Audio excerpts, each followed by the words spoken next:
when it comes to navigating careers, cowboys, kids, and cattle, it can feel lonely sometimes, like you're down in the trenches trying to do all the things. But I want to share with you that it doesn't have to feel that way.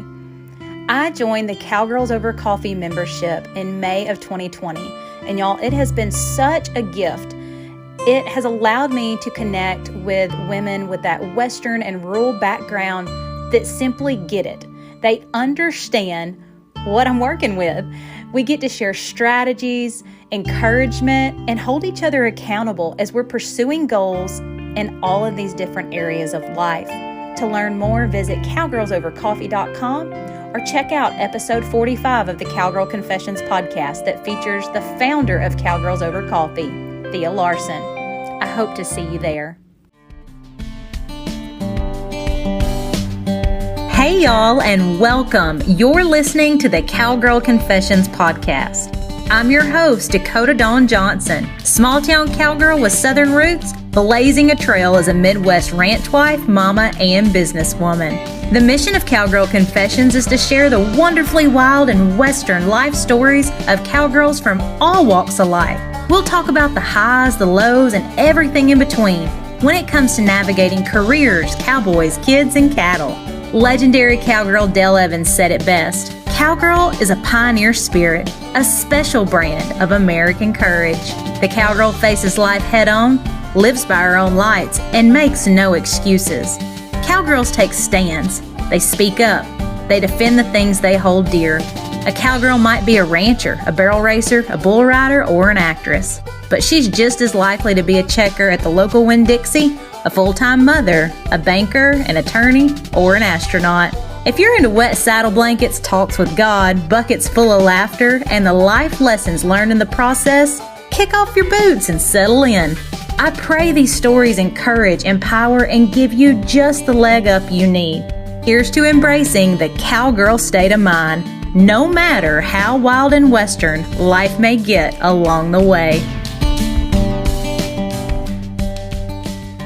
Hi there, friend. Welcome to another episode of the Cowgirl Confessions podcast. Thanks for being here with me today.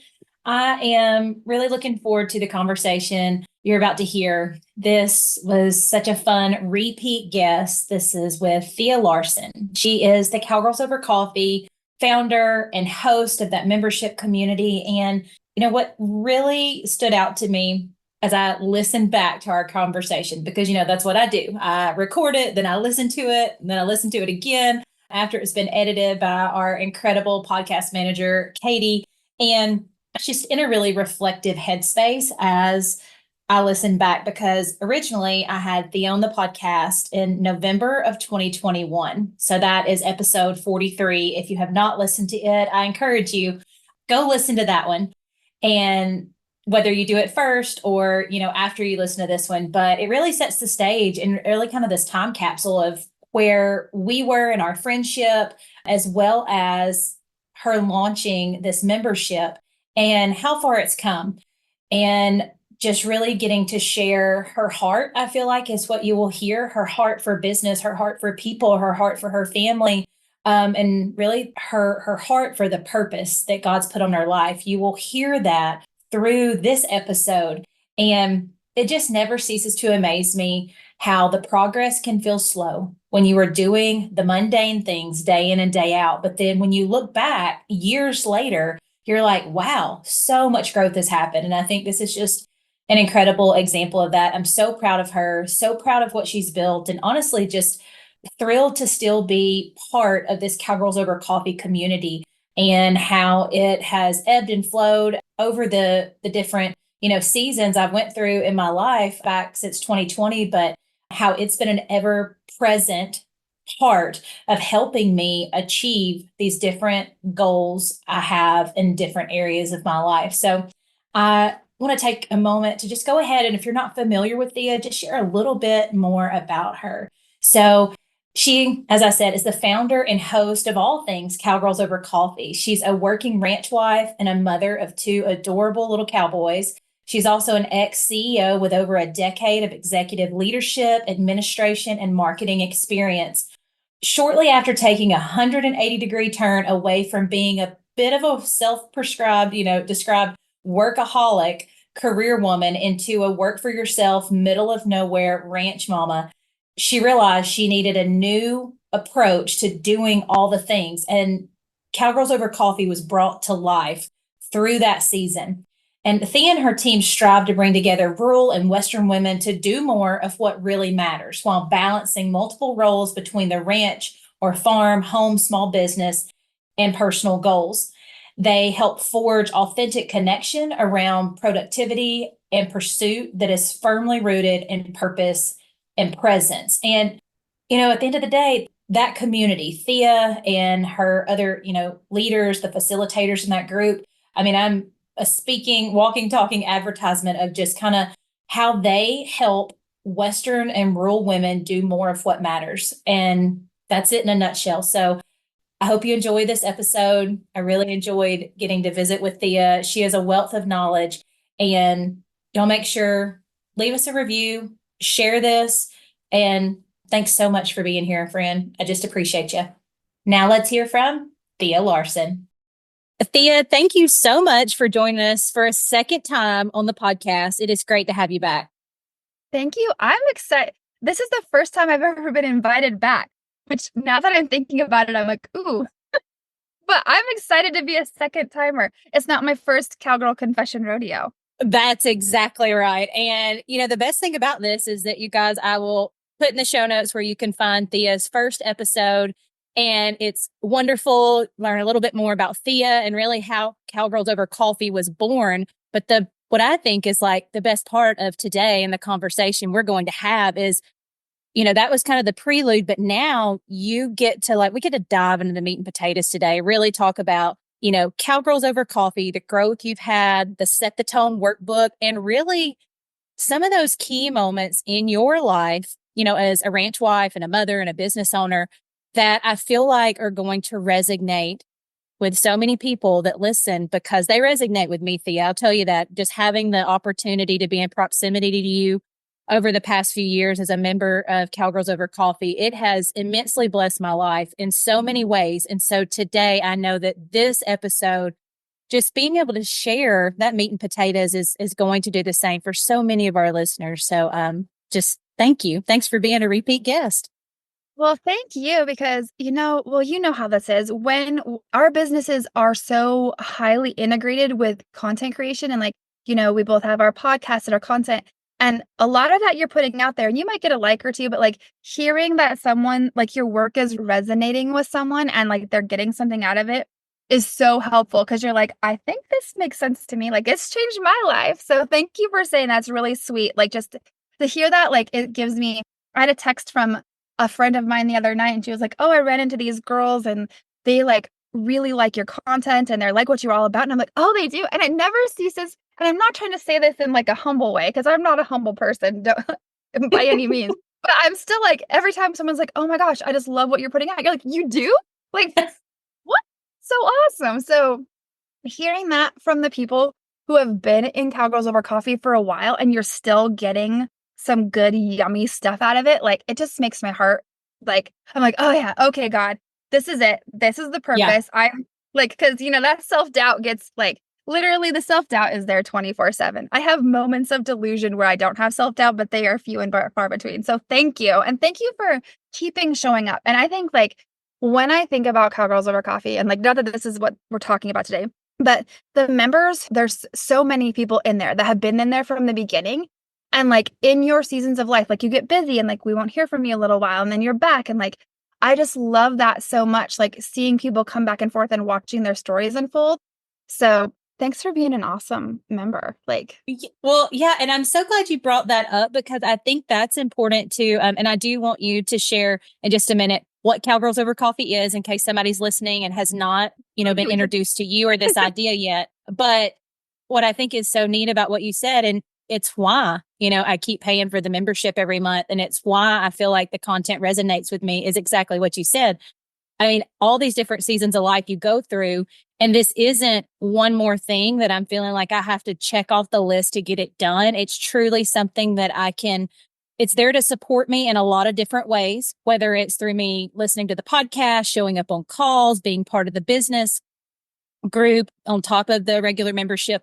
there are so many ways I can plug in. Or if I'm just in a season of life where I literally cannot plug into one more thing, then that's okay. It's all sitting there for me when I'm ready to come back. And when I say it, I mean all of the tools, but the community and those people are still there and very in tune and wondering, hey, still ready to hold me accountable, still want to know what's going on in my world. So I think that's why, Thea, like it still resonates. All of that to say that, because as we know, life is going to stay busy. It's going to continue to be something we are constantly having to work through and take ownership of. And that's what you shared that I haven't found anybody else that does that in such a realistic way, because there's not a quick fix. And I think that's what is really celebrated in Cowgirls Over Coffee is we're not here for a quick fix. We're here for the long game. Yes, I love that you say that because that's one of the things that I really struggle with conveying as far as like the core piece, like what's really at the heart of what we do. And that is like this balance that I have. Like, I am absolutely delusional in my belief that we can like live a life that we truly love. And I feel like that falls flat because there's so many like cliche and meme culture that's like, oh, live your best life. But like, it is possible. And like, we do not have to continue just white knuckle it through our days because we don't have enough time. We don't have enough of ourselves go around. We're tired. We can't cut anything else out. And the thing is like, again, this is completely counter to my belief. I have this obscene optimism, but that's because I know life is hard and it's not going to get quote unquote easier. If you can start looking at things and reframing from life is hard and like you can accept that and not in a defeated way, and it's just like, this is a fact. Things are going to be hard and they're not going to get easier and there's no quick fix, but that's okay because I am super smart. I am super capable. I know how to manage things well. And so I am going to lean my shoulder into that work. And when I lean into that work, we talk a lot about this, like doing the preparation and the priming and the pre-gaming. Doing that ahead of time makes the experience of doing the work a completely different experience. It doesn't feel hard. It doesn't feel like that anxious feeling like we're white knuckling through it. It does it because okay, I've got this handled because I made deliberate choices about what I'm spending my time on and what I'm not spending my time on. And I have made deliberate choices to make sure that I'm taking care of myself in a way that is not some sort of superficial, quote unquote, yay, self-care way, but I am hydrated. I am rested when I can be. And if I need to make it on 7 hours of sleep or 6 hours of sleep, I can. And it's all of this. It's like an underpinning and an undercurrent of the work that we're doing that allows us to experience the hard of life in a way that feels purposeful and fulfilling. Like it adjusts our experience of it. It's not any less hard, but it completely transforms our experience. And when we accept that too, that allows us to release everything. Like that is how comparison out the window. If we know that life is hard for everyone, and that's a general premise that we're like, this is the truth. Life is hard for everyone. You don't have to compare yourself to the other gal because her hard is different than your hard. And that's why social media doesn't get me down. Like, don't get me wrong. When I see like tons of competitors in my space, especially when I'm struggling because we have rural life, we don't have childcare. My eldest son is on the autism spectrum. So I have an extra degree like of overstimulation in my house. And I see that they're like really making progress I wish I could be making. That's hard, right? Like, I'm like, ugh, but I don't get down about it because I know she's got hard too, because I know that everybody's got a different hard. I do not want to trade my hard for anybody else's hard. I'm called and equipped for my own hard, and Lord help me, I do not like, don't give me anyone else's hard. I don't want any more of my own hard either. Like, I feel like I'm humbled enough. But when we understand that, the comparison is gone, right? And our expectations, like, we just let go of so much stuff with this understanding, like the comparison, being hard on ourselves, all of the things. Like, it's not because you're not doing something. It's not hard because you're a screw up. It's not hard because you're cursed or, you walked under a ladder or a black cat crossed your path or something like, or you're being punished because you're not a good enough person. It's just, life is hard. And that's what shapes us. We need to lean into it. When we lean into it, it's just going to make all the good more rewarding. And I don't know, I feel like I overcomplicate a very simple topic, but I get really excited about it because once I leaned into that, because for me, a lot of things really came easy. And I don't say that from a place of like, oh, things came easy for me. But I've always had, and I think if you're listening to this and you follow Dakota, you probably are the same kind of person. You just have this kind of jet fuel where your plate is bigger and your capacity is bigger and your desire is bigger. And so you've always been able to conquer things and do more and hit the last minute and problem solve really fast, which allows things to come easy for you. But then when you hit that wall, when you finally hit your capacity, is devastating because then you're dealing with an identity loss as well. And I think it happens to so much of us when we hit that motherhood point. Like, I think that's the ultimate equalizer for that, for us, like big capacity girlies that have a lot going on. And that's when we have to adjust our skill set because we were leaning into our capacity. We were relying so heavily on our grit and our capacity. And now we're going to have to pair that with some strategy. And so that can be a hard adjustment to make. But for me, once I was like, okay, you know what? It's going to be all good. It's hard and that's okay. And I held myself to, like, I was always the last minute paper writer in college. And you've told yourself this lie. I know you have. Like, oh, I work better under pressure. Like, dude, if you weren't under pressure, think how much, and I could never make myself. My dad told me once too, I'll never forget this. He's always like, Thea, it's just as easy to fill up the top half of your gas tank as the bottom half of your gas tank. And I feel like I've just always been that girl that wants to fill the bottom half of my day, which is dumb. Like, how old do I? I was today years old when I was like, oh. And that same analogy can apply to like everything in our life. So not to belabor the point, but life is hard, but I'm not saying that as like in a defeated way. I'm saying life is hard so you can let go of your expectations of yourself. You can let go of the comparisons to others, and you can know that you're super incredibly capable, but there's no quick fix. And it's just like, it's getting into the routine of it. I wish our people could see. I'm over here on the other end, just like nod my head so hard. I'm like, oh, that'll preach. There were so many moments that'll preach. And this is a perfect moment, Thea, to give our listeners that maybe are not familiar with Cowgirls Over Coffee what the community is meant for. I know we just talked about it here, but really kind of what that is and how it came to be in your own shift, as you were talking about. When you enter motherhood, there's this whole new, it just changes. It changes everything. Okay, so I love this because this is the greatest challenge in my life, I swear, or not in my life, but in my business world, is explaining what Cowgirls Over Coffee is. And one thing that I've always been really good at is chaos theory and distilling things down into strategies. For some reason, I always can like see the moving parts of stuff. And that's what I did when I was like over capacity. And I was like, wow, okay, so we're going to have to do things a little differently here. You know, sweetheart, shoot from the hip, white knuckle it, wing it. And so I started looking at those things and I started implementing those things. And I was like, oh my gosh, this is a game changer. And I started talking about these things online. And that's kind of how they became into Cowgirls Over Coffee. When I first started online, Cowgirls Over Coffee was the Cowgirl Diaries. And I just wanted to tell the stories.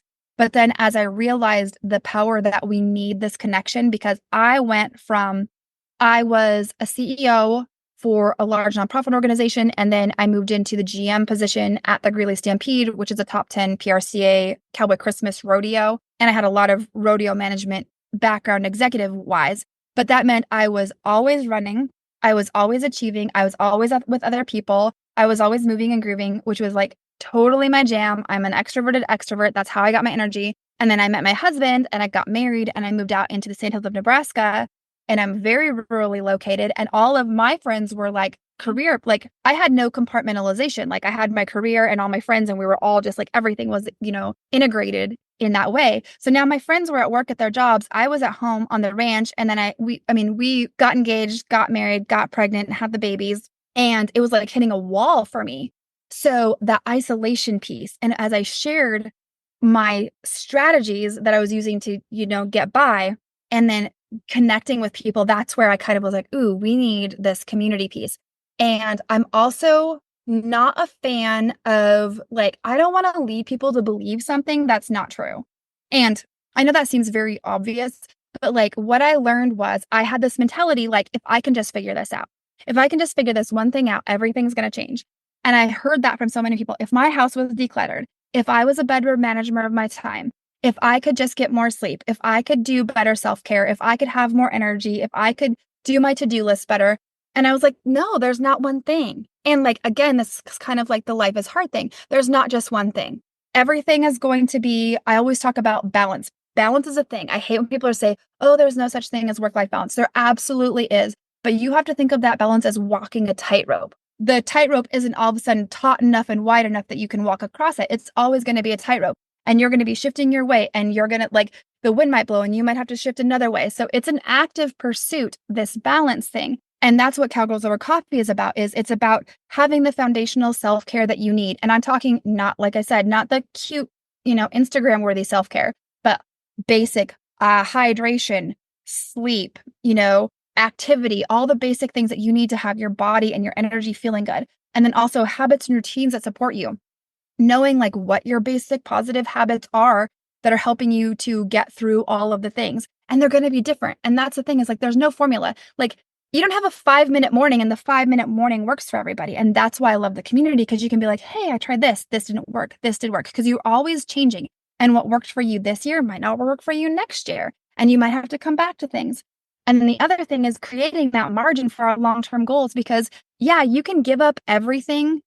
You can give up everything that speaks to your purpose, because I did this and I had to do it for a season where I cut out everything that was not survival. When we got our autism diagnosis when Oliver was 2, but obviously things were hard. And when you have a child with a developmental delay, that really hard period of your life of parenthood, especially like if it's your first kid, where you're kind of figuring out, where it's like that 18-month-old period to like maybe 3, where it's like just everything feels really hard. That's kind of extended in a way. Plus you're trying to find out, like, do I need speech therapy? Do I need occupational therapy? Are we ever going to talk? Are we ever going to be potty trained? And thankfully, like with Oliver, we have, we are nonverbal, but we have a lot of great social aspects. So our experience isn't quote unquote as challenging as some other autism experiences are. But because I was in that space, plus Oliver and Elliot are only 20 months apart, so I went bam, bam with the double babies. I had to cut out all the stuff, but you cannot cut out forever your purpose. Not if you're like us. If you're listening to this podcast, I'm sure there are some people that works for, and I think that's good, because maybe their purpose is, maybe they're called within just that baseline thing. And I don't want to throw any shade on that. But I think for some of us who are called to do something, I don't want to even say more, something different in the world, like we can't just eliminate that in order to meet the daily demands. So that's the other side of Cowgirls Over Coffee, is you become an absolute expert at navigating your daily demands, not because they're easy, but you're an expert at it. You are the Olympic swimmer of your daily demands. Then you've created margin so you can lean into your purpose. And that's what fuels me. Like, that's what gives me the energy to pour harder into my family, because I know I'm getting to have conversations with you, Dakota. And then I get super excited about it. And like that energy, just like, I'm not going to go tell my 6-year-old when I pick him up from my friend's house, who, bless her heart, I get 1 day a week with childcare until both the boys are going to school next year. But that's going to be exciting. But I don't tell him like, oh, let me tell you what I talked about. Like, that's not the translation. It's the general energy. Like, it's just fuel in my tank. So this is a very long explanation, but that's what Cowgirls Over Coffee is creating. And it's like, that's why it's not taking a course. And I want to make it freaking accessible. It's $35 a month to be a member of Cowgirls Over Coffee. And that is like, we have live calls, we have planning resources, we have guest speakers, we have an online community where you're able to talk and engage. And it's like, we always joke, especially like on the Cowgirls Over Coffee podcast, like, we're not good at small talk. Like, there is small talk, which we all like that. Well, okay, not all of us. There's a section of us. I struggle. It's so hard for me. Gosh, it's hard for me. Because I'm like, so tell me about your biggest dream and how you're not achieving it. Let's get down to it. And people are like, what's wrong with you? But in that way, that's what this just sitting, it's like sitting at the table, right? Again, this is like a cliche that we hear all the time, but like, I want you to sit down at the table, and we have all the tables, right? Like, we're all in one big room and people are milling about their tables, but that's what we're creating in this way that is so accessible. And I hope like it's kind of an ebb and flow. You're spinning the different plates as you go. But the core of it really is for Western and rural women who have big dreams and big expectations for themselves, and are looking for a community that will feed them tactics and strategies and cheer for them and hold them accountable. Like, all of that stuff has to be happening. There's a juxtaposition of support and pushing and pulling that we all need to have for life. And it's not an easy, like, right? I can't give you a quick marketing message, except for like, I guess, like, if you feel like you don't have enough time, then you should go, and there's not enough of you to go around. I guess that would be it. Okay, I want to take this moment while it's just on my mind. I'm like, I need to share this. And I know my job as a host is not to tell my story on here, it's to share yours. But these are things I haven't told you.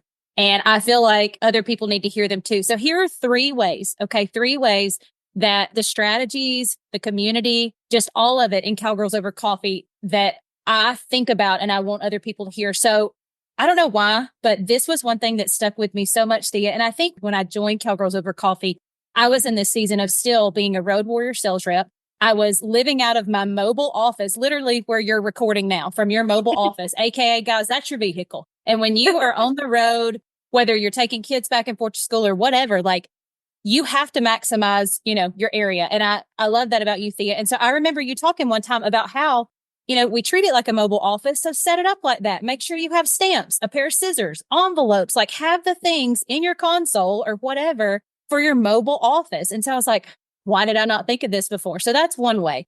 The second way is whenever I was building my Kickstart guide to securing and retaining sponsorships, this was literally something I had shared in the business group. Well, it's been 2 years ago now.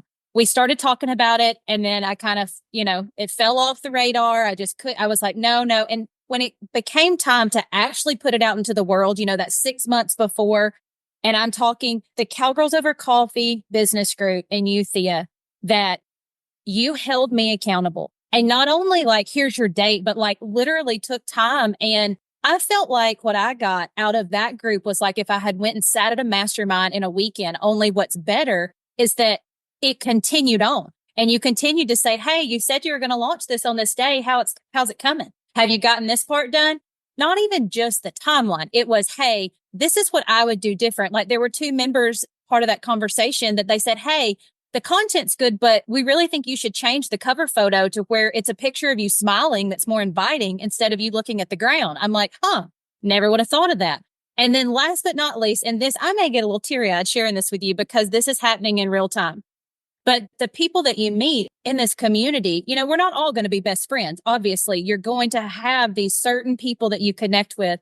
But early on, back when we did I think it was like a group chat thing. We even got into groups, but, and you'll have a better name for that in a minute. I know you'll remind me of what it was called, but it was like, there's been all these different versions, of ways we've communicated in Cowgirls Over Coffee. But there's this cowgirl named Timber. She's from Wyoming. Timber and I have still never met in person, but I got to tell you, Thea, early on, I just knew I was like, this is like my people, and Timber, I had shared with her.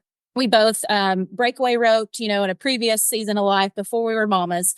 And that has taken a back burner. And so I had shared with her just this desire, and I won't go into all of it, but just a desire that I one day wanted to be able to do that again. I wanted to have a nice horse again, even if I just went to the practice pen, even if I didn't enter a jackpot. Like I wanted that horse so I could enjoy that again because I felt like I'd lost it. And this is going to make me cry, but I got a package in the mail from her of these breakaway Hondas.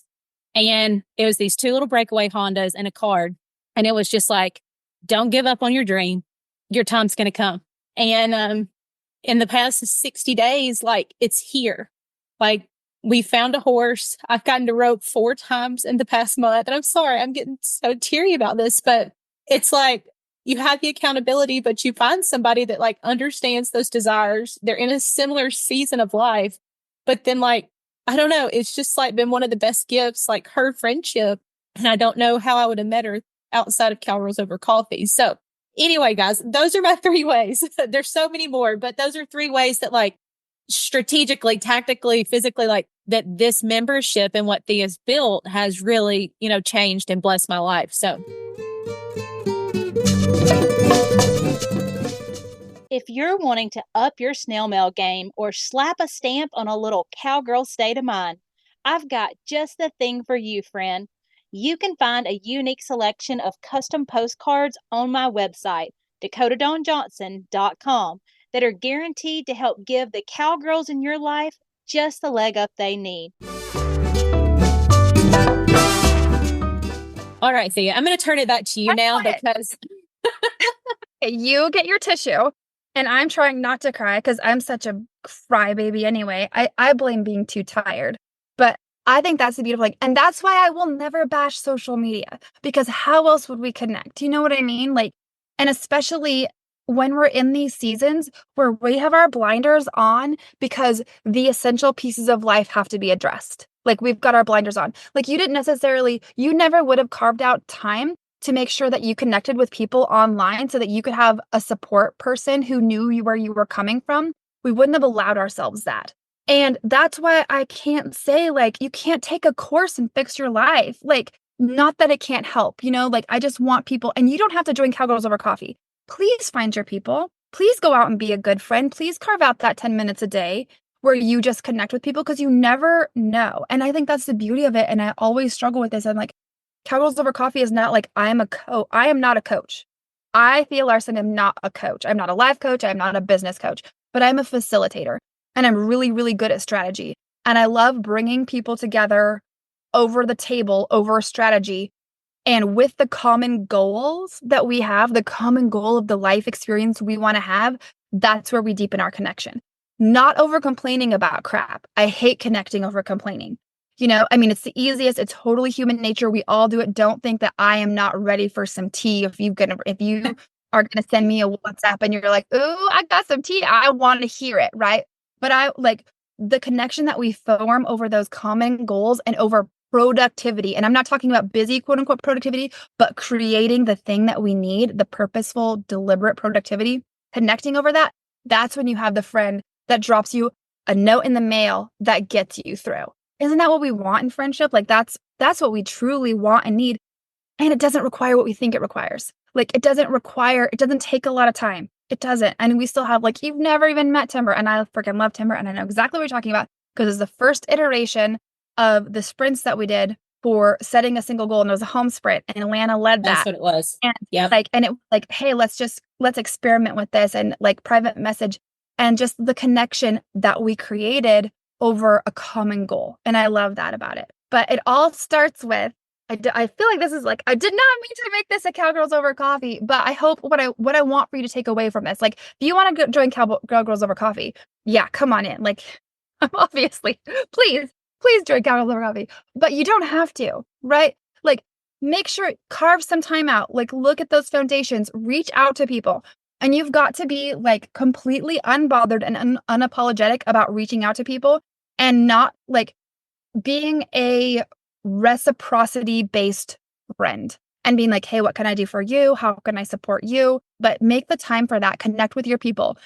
You can, like, we have a free, actually, I hadn't even thought about this, but if you go to cowgirlsovercoffee.com, we started out with accountability. I call them accountability squads, but it's basically a real quick start guide to where you can just, I don't care if you don't know anybody, send a DM to 5 people that you like think you might connect over and be like, hey, do you want to meet up on a Zoom once every other month? Like, please connect with other women with similar goals and in a similar life space as you. It will change your life. That will change your life alone. All of this other stuff is completely awesome, and I'm here for it. But like, please connect with other people. Like, you are not alone in your struggle. And I don't mean that in a surface level dismissive way. I mean, like, quit thinking you're all alone. I'm going to convict you a little bit here. Like, you're not the only person struggling. Your struggle is different. But again, everybody's life is hard. We're all swimming through that ocean. And it's just going to be different looking for us.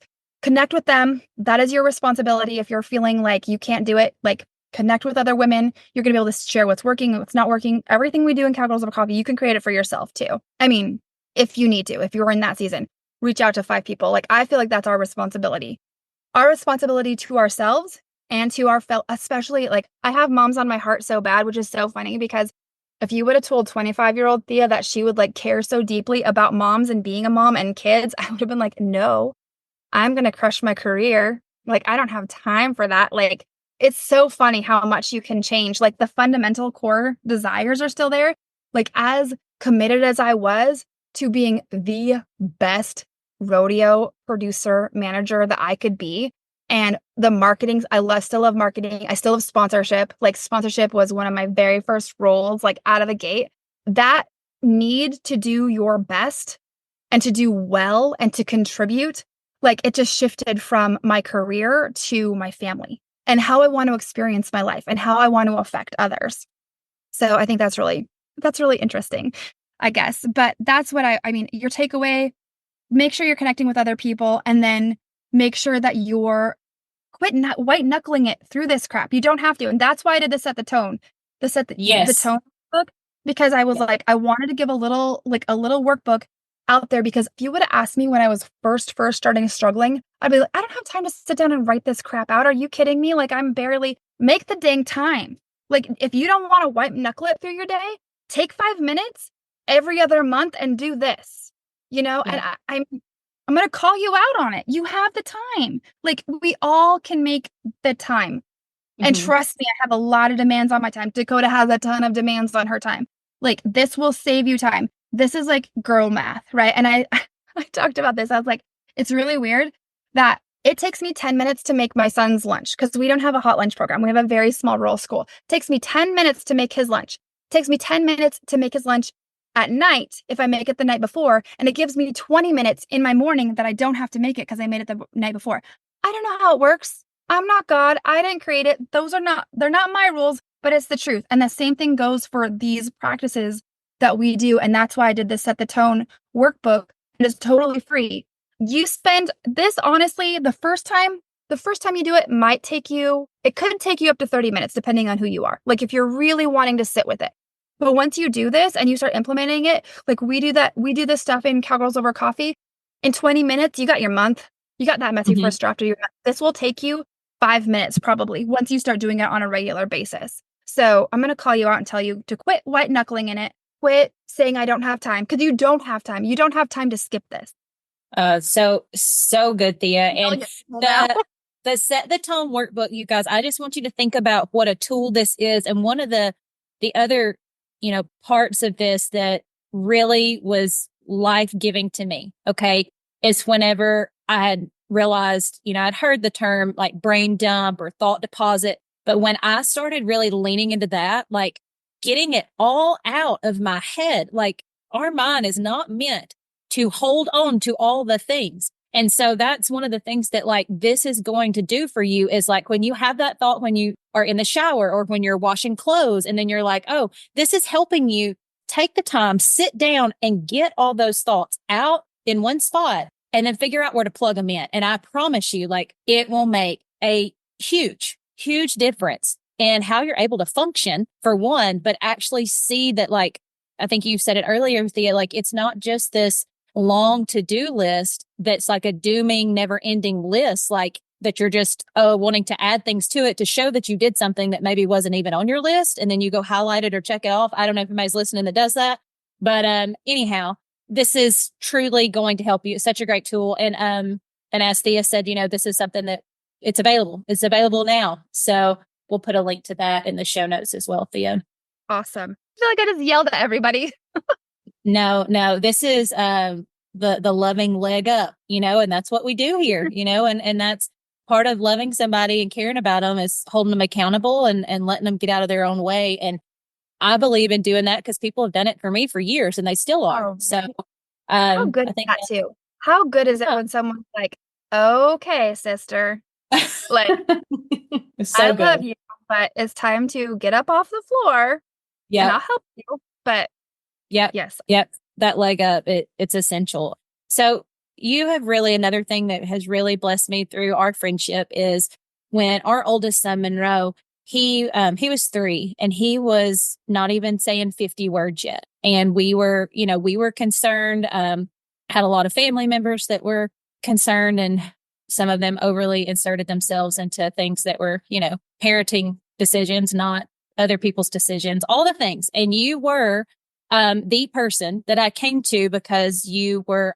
very open and honest about your journey as a mother and things you were working through. And I just felt like you were a safe space. And, we went to speech therapy and he's flourishing now and stuff. Like we have an IEP set up in school. I just had that conversation. We had that meeting last week. And, but when it first happened, and I say it, but like when we first came to the realization that like we needed to seek help, not just for our son, but for us, like to figure out how to walk through this season to equip him. But then I just felt like a failure as a parent. I'll just be honest. Like I did. I was like, what did I do wrong? Did I not read enough books? Did I not do all the things? And I reached out to you literally in a voice memo on Instagram, and you took the time to respond back and give me some tactical advice. And so I guess I'm just opening this up to anything you want to share about your journey there and any advice that you have for parents navigating similar waters. Oh my gosh, so much. Like that's a rabbit hole I could go down so hard. So I think for me, this is another thing, and I see this common thread in my life. This is completely opposite and unexpected for me because now IEP which is an individualized education plan, is part of my life, right? But before that, like I was on the opposite end when it came to school. I was in accelerated classes, all that kind of stuff. So the idea of needing additional assistance never occurred to me as like a school function thing. With the exception, I will say, when I was growing up, my very best friend in 6th grade was deaf. And so I learned sign language from her. So I had an awareness around, like, if you want, I mean, I don't even consider, I don't like special needs because it's like, I don't know. It just isn't like, I would never consider being deaf a special need. But I had like accommodations and that sort of thing. So that was the only experience I had. And when you are like first having your children, you don't anticipate. It's just like when we want to plan our day, when we sit down and we're like, oh, I need to implement a new habit. We're always envisioning, okay, what would be the ideal day? And then how would I put that in? I think we do the same thing as we move into motherhood. So it never occurred to me that I was going to have this experience. And I don't even know how you could set people. I mean, being a new mom is like, burn it all down and build it back up again anyway. I don't know how to explain it. It's not a negative thing. It's just a fact. And I don't think you can explain it to anybody until they're in it. And I feel that's the same thing when you run up against a developmental delay. And I get so angry because I feel that there is not a good conversation about it. And like for me, I relied heavily on my doctor. And when Oliver, as he was growing up, he was really hitting milestones early, which didn't surprise me because like I was an early developing kid. And I know boys are slower than girls, and that was fine too. But Oliver was talking. He had a handful of words. I can't even remember at this point in time when he was about 18 months old. But then I started to notice like he was withdrawing a little bit, and like I noticed we were losing words, and there was just this trend of gaining words and we had a trend of losing words. And I was told, oh, don't worry about it. Wait and see, wait and see, wait and see. And I'm not a wait and see person. So I started like Googling and looking things up. And the only advice I could find, and this must have been back in 2000 was when I started looking. It was like, read more books, like you said. And I bought the books about like, oh, what you should do to help your toddler to talk. And like, it was not like, it didn't even scratch the top of it. So I don't even know where to go with all that. I just like, one, don't feel defeated if you're looking out there and you're like, oh, my child is not meeting the developmental milestones. That's okay. Don't panic about it. Absolutely do not panic, but also do not shame yourself. Like you're just going to pick up and do what you need to do. And I am such a big fan of early education and early education intervention. And I did have some experience with that because when I was a CEO for the United Way of Southwest New Mexico in the early 2000 or mid 2010, I don't know, it's all melting together now. But I was part of a big initiative with the state where we were talking about 0 to 5 or 0 to kindergarten education. And so I knew that was important. But like, don't wait and see. Try to find someone you can reach out to. Don't get discouraged. Like some of these Facebook groups are really discouraging. I don't have the best advice, but like my inbox is always open. I will say it's hard. Like whether you are dealing with ADHD, PDA, ASD, which I know is a bunch of alphabet soup, but whatever you have going on, like, and sometimes it's just a developmental delay. And most kids, I believe the statistics, I'm not an expert, I'm just an enthusiast, but most kids catch up by like 5th grade. So even if your child is like behind now in their speech or their communication or their expressive or their receptive communication, it's okay. Don't panic, right? Like we're ending our 1st grade year with Oliver, going into 2nd grade. We do have an autism diagnosis. We're technically, quote unquote, what you would call nonverbal, though Oliver does have talk or speech. He has some words. We use a combination of an AAC device, which is a program on his tablet that he can use to talk with. We've done some sign language. He receptive communication where he understands language. obviously with autism, there's some like sensory and filtering things out. So there's usually a delay in action, but there's so much going on. Like, just don't panic, I guess. But you're going to be panicked. Like every night at 2:00 in the morning, I would say like thinking about Oliver consumes easily 85% of my waking and unwaking moments. I don't know if any of that's helpful. That is like just verbal dump, but like reach out and like don't panic and just start at the beginning, Don't take no for an answer either. Say that again. Don't take no for an answer. Like when they tell you wait and see, horse crap. Absolutely. You don't have to panic and you don't throw everything in the kitchen sink at your kid, because they're 2 or 3. But there are things you can do. You can find an SLP and if you don't like the SLP you have, then you find another one. And if you don't, I take the same approach to stuff with Oliver as I do to being an executive, like hire slow and fire fast, like all of that. And, trying strategies, a lot of this is like turning around the Titanic. So you just build one thing on the other, but it will make it's like, I will say like it has stolen a lot of my motherhood experience that I expected. So there's grief there. So if you have grief over your experience, like that is valid, but you're not failing, like it's okay. Again, you can hold those two things together. I am incredibly proud of my son and I have all the hope in the world. And I'm also very angry that we have to go through this. And I'm angry at what it takes from his relationship with his brother, like, what it would be otherwise. But they get along. They have their whole own communication thing, like hold it all together and reach out and find your people. But like, if you get into a group and you're like, oh my gosh, because there's things like you do not want to do when you're awake at 3:00 in the morning and you're like quiet crying over your child because you're like, I don't know what to do. And then you read some Facebook group where people are like, there's poop smeared all over the wall. And you're like, oh my God, this is the rest of my life. It's not, it's okay. Yes. Take a breath. So like, it's going to be all right. So I don't know. I guess that's I don't know how helpful that is.